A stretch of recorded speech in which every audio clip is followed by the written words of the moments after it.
Did you accidentally apply a payment to the wrong invoice in Zoho Books? Learn how to delete that payment in under 2 minutes. First, we'll locate the invoice with the wrong payment. Then, reveal the hidden payment history to delete it. Let's dive in.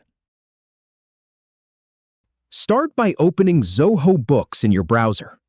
Then, in the left sidebar, click on Sales. Now, from the Sales menu, select Invoices.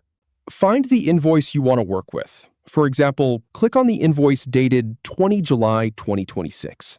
Click the More Actions icon, which looks like 3 dots. Then, from the drop-down, choose Delete. After that, click on Show Payment History to view the payments linked to this invoice. Next to the payment you want to remove, click the More Actions icon again. Then select Delete from the options. A confirmation dialog will appear. Click Delete Payment to confirm. Finally, click Delete one more time to complete the process. If you have any feedback or if any info is inaccurate, please leave a comment below. We'll do our best to answer or redo the video if needed. Thanks for watching.